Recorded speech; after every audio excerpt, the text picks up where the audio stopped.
If I wasn't already convinced that I haven't been sleeping as much as I should, filming this is helping me dealing with that fact. Hello beautiful bookworms, my name is Katarina and welcome to my channel, and today I'm going to be doing my July wrap-up. Wow, okay. So we are starting the second part of the year so strong that we don't even know what month it is. Awesome. So fairly quickly, I read 2 books in July, one of it physically, another one was an e-arc that was provided to me. Then I read a comic series, which I made a review for, and so I won't talk a lot about that. And I do believe I read 3 mangas, which it's not an incredible reading month per se, but because I didn't have a lot of time, this is what we get. I mean, let's not do a competition about reading. So jumping right into it, I wanted to talk about the e-arc that I actually read. This is for Queen of the Cicadas, or La Reina de las Cicadas, I think that's how you say it, by V. Castro. So V. Castro is a female author of horror novels, and this one was no different. And I was approved by NetGalley to get an arc, which I was really happy about. I think that this came out either on June 21st or on July 21st. I am not entirely sure about what I'm saying, but I did made a Goodreads review on it. So if you want to know more about it than the non-spoilery thingy, you can go to my review. So The Queen of the Cicadas is basically a dual timeline horror story, particularly Mexican folkloric horror story, which for me was really interesting. I have been to Mexico already. I love its culture. I love its gods. I love a lot of things that come out of Mexican culture, and so I was really excited to actually read an On Voices novel about the creepy parts of its culture, because of course there is a bit of that for each and every culture in the world, and I was very excited to know particularly about this Queen of the Cicadas, which I've never heard about, so I was very excited to know a lot about it. And so we follow 2 people. We follow a woman in present time. She is a bit of a mess, really. She drinks a lot, she has a child, but she's not very connected to her son. She has not a lot of good times. I mean, she basically just goes to bed with some men, and then she never has a fulfilling and actual relationship with them, and she's a bit off the rails, basically. So she goes to this wedding, to this friend's wedding, and the wedding is on a farm that used to be a slave farm or a forced labor farm for Mexican immigrants and other immigrants that came to try and work in America. And so at that point, we start hearing about something really terrible that happened in that farm, which was the assassination, the murder of a woman, a Mexican woman called Milagros. And so then we have the other side of the story, which is the story of Milagros and what happened to her, and boy, was that creepy. So this book basically deals with angry women taking the power for themselves, but also the price to pay for actually making deals with dark divinities, which I loved. It was a little bit gross in a sense because it had a lot to do with bugs, as you can probably get from the title of it, but I adored it. I think it was awesome. V. Castro's writing is incredible, and it's just so angry and filled with everything that you want. You know, you want that angry women energy in your life, that I just adore it. And I thought it was a really, I'm not Mexican at all, and I don't have an understanding of the culture that will allow me to say this was great, but I do really believe that it was a great book. So if you have a chance and you like horror, there's a lot of trigger warnings, by the way. I'm not going to tell all of them because it could be spoilers, but if you want to, I can tell you in the comments down below, or you can go on Goodreads. I do believe they are there listed.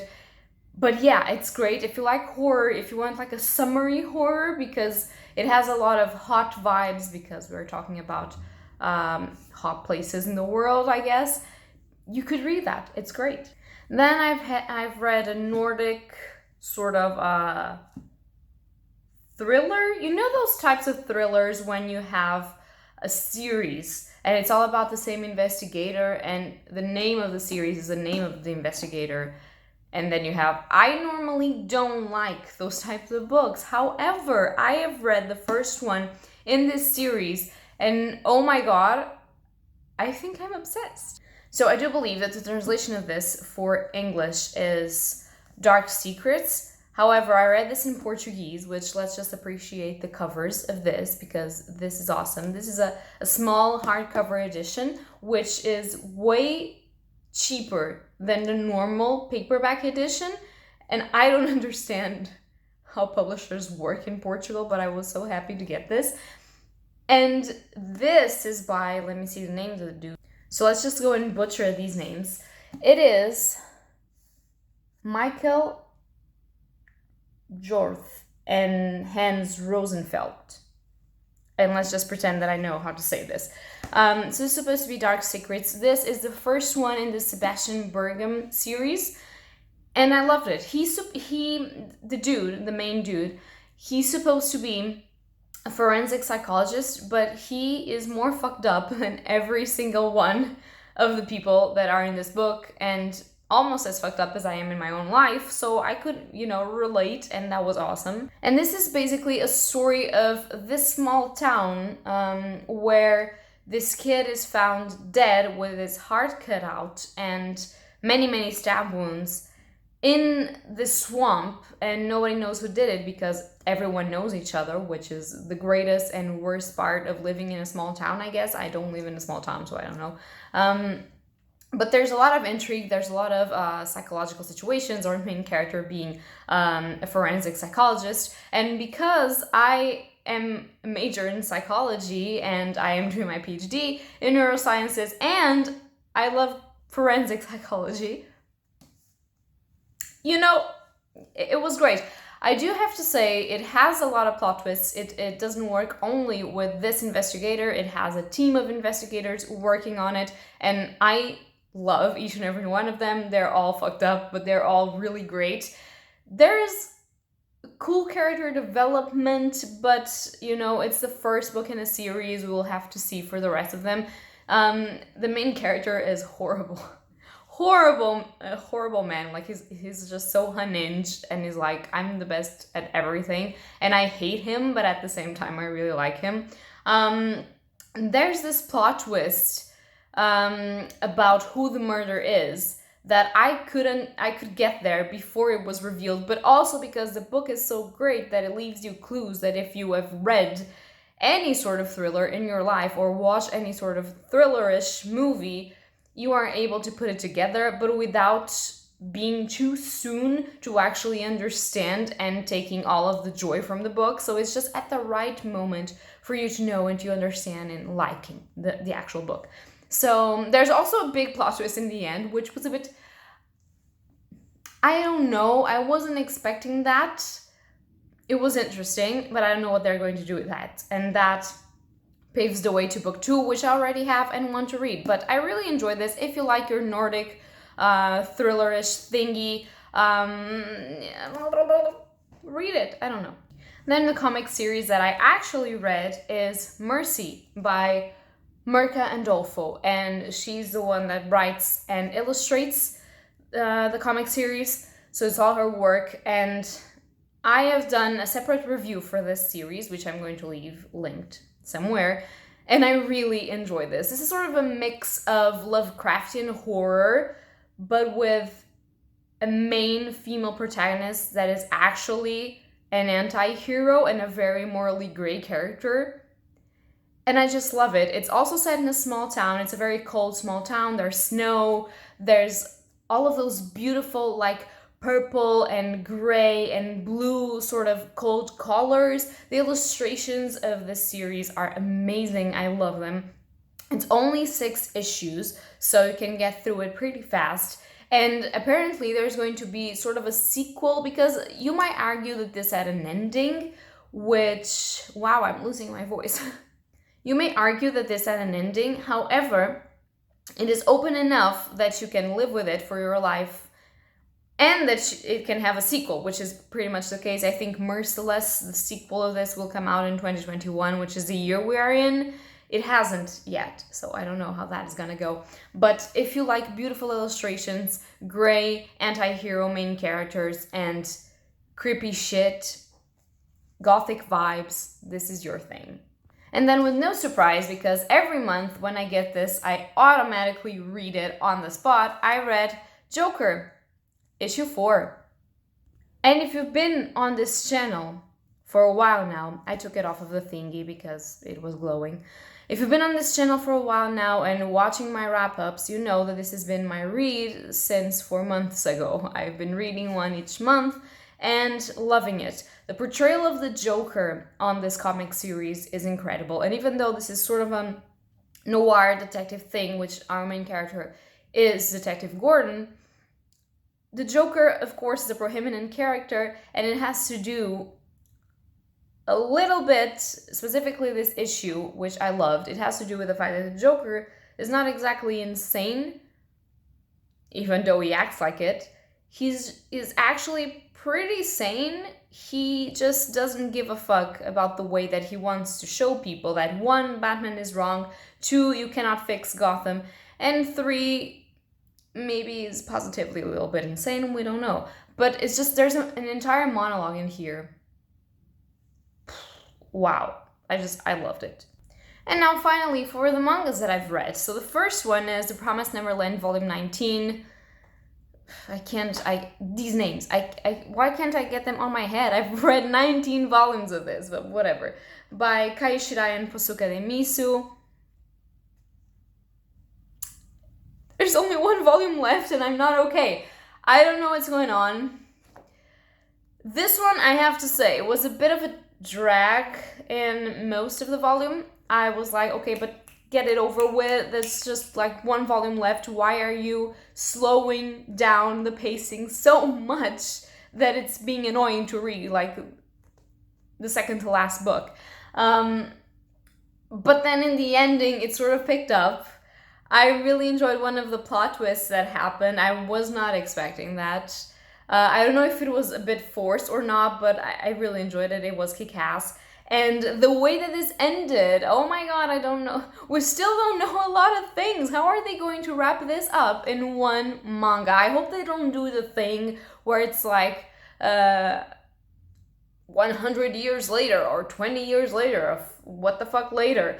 Because there's no point in doing that. You can wrap this up. I believe in you. Just give me the 20th volume, because, oh, I never thought I would like a dystopian manga so much. And from what I gather, for the mangas that I've read in my life, I prefer dystopia in mangas than in books or movies, which is really strange. I just think that they develop the concepts better, because they can get unhinged and do everything they want. And in books and movies, you cannot do that because you have to be realistic to a point, but then to other point, you just get boring. I don't know. I have a problem with dystopias. I liked this, but it wasn't my favorite volume, and I am excited for volume 20. Then I read volume 1 of The Witch and the Beast, and this is by Kosuke Satake. Boy, what a ride. First of all, gorgeous. Wait, okay, focus. Gorgeous. Second of all, not what I expected, and awesome. So I still have some doubts about this since it was the first volume that I read, but I do believe that I'm going to love it very much. I have the second one already on point to read, so I cannot wait. This is about 2 partners. Guido, she's a girl. She's a beast of a girl. She's actually a berserker. And boy, oh boy. And then we have a Shaf, I think that's his name, which is this dude right here. So they are both part of this, I don't know what to call it, but sort of company that deals with magic issues. And so they have to solve some issues that are related to magic. This dude is like a student of magic, and she's just a berserker. And together they solve minor situations that have magic involved. However, their main plan is to actually find and kill witches, because in this world witches are just evil people that want to curse you and kill you, and they're just unhinged, and it's awesome. I like good witches, but I like a villain witch as well. And so what they're doing is there's a curse that is put on one of them, which I'm not going to elaborate a lot about that because it's cool for you to find out by yourself if you're going to read this. And they want to find the witch that did that curse, because they don't know who it is, and kill her and then undo the curse, as you would. So it's very funny, especially because Godot, she cannot handle stuff. She's just like, okay, but why don't we go and fuck it up? And the dude is like, Godot, just be tame, be tamed. You can do it. Let's just go and research. And she's like, no, I'm just gonna fuck shit up. And he's like, no, again. And it's so interesting. I love when the female character is like the one that is unhinged. Like, seriously, I think that's the theme for this month almost. But we digress. I really enjoy this, and I want to keep going with the series and see where it goes. The art of it is also pretty cool. Pretty cool. And then I read the cutest little thing ever, which is Dear Noman. This is volume 1, and this is by Neji, which is the shortest, easiest, and cutest name that I've ever pronounced while reading manga. So Dear Noman is sort of a horror / cutie novel manga. I don't know how to describe this, but it's basically about our main girl. She's called Mashido. It's this little one here. And since she was very, very small, she has been able to see spirits, Japanese spirits, so not really full-formed people, but very different creatures. For instance, she has always been able to see the other side, so spirits, ghosts, all of those things. But one day, she's actually following a spirit, because she's the type of person that you see a lot in animation, especially with soft girls, where she's like the one that wants to help everyone, indeterminate of herself. But she also has this pain in her because her sister passed away, and so she writes letters to her to, you know, one day when she dies, deliver it to her when they meet again, which is really sad, but at the same time is a really great coping mechanism for a little girl, I think. So the manga is set as, instead of chapters, is set as letters that she's sending to her sister, which is pretty cool. And so one day she's following a spirit, trying to help, like being like, oh, you're so tiny, do you want to eat something? I have some food here for you. And the spirit corners her and tries to eat her, like grows and tries to eat her. And this sort of strange creature appears, and she saves Mashido. Mashido just succumbs, you know, she just passes out. And when she wakes up, she's in this sort of government-based place where spirits and humans work side by side to actually send evil spirits or spirits that are unhinged to the other side. Which, I mean, we've seen this a lot, but it's pretty cool.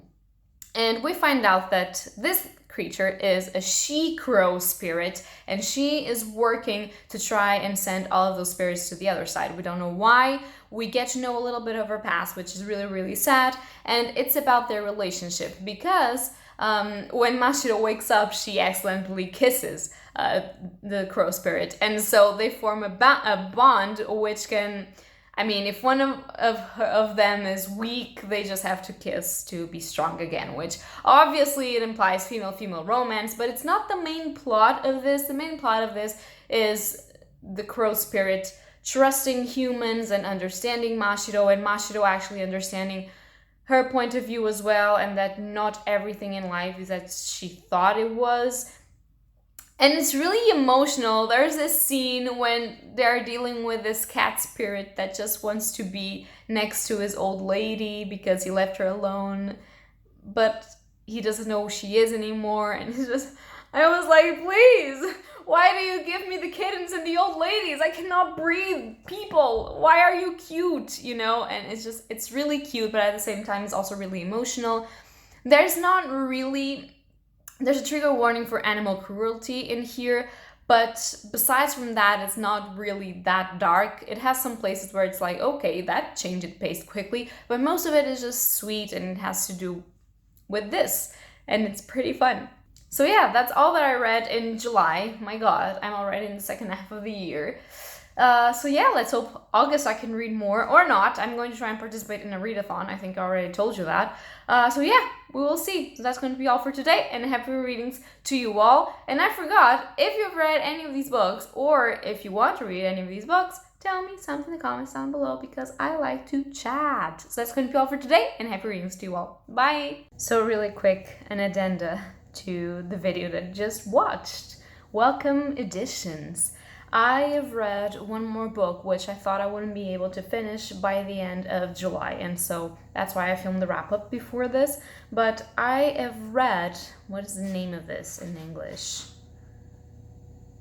I don't know. I do believe it is Seasons of Storm. It's the last Witcher book, so obviously it's by Andrzej Cicadas. And in Portuguese, they call it Volume 9 of the Witcher series, because if you don't know, the Witcher series begins with 2 short story books, and then progressively 3, 4, 5, 6, and 7, which for some reason in Portuguese are divided in 2, so 7 and 8, and so this is the 9th one. However, this is sort of like an extra that Cicadas did to fans, and I would say it's not my favorite of all of the Witcher series at all, but it's not bad either. If you don't know, I have a video about the Witcher series, which I will link somewhere, and it's one of my favorite fantasy series at the moment ever, at least the longer ones, and this one was really pleasant. I think this was actually as a side quest sort of book. It was written for the fans, maybe to progressively help them after the end of the actual series, I don't know, but it catches different timelines, so I would not advise you to read this if you haven't read the entirety of the series. Whilst I was from the beginning to the middle of this, I thought that you could read this in between the 2 short story books that begin the series, because this in no point or way has something to do with the main plot point of the series, so you're safe about that. However, it will spoil the ending for you, so I wouldn't recommend pick Season of the Storm before reading all of the series. I would just tell you, if you've read the entirety of the series and you love The Witcher as I do, this will be a really nice, you know, side quest sort of story about Geralt losing his swords. I know, who would have figured, but I absolutely enjoy this. The first part of this was really slow, and it felt like you were doing only side quests for a long time, and so it took a bit for me, having just finished the series not so long ago, to get into it. However, from the second part onwards, it was awesome, and it was another Geralt story that, if you love the character, you will love. And now, yes, we are finished. Bye-bye.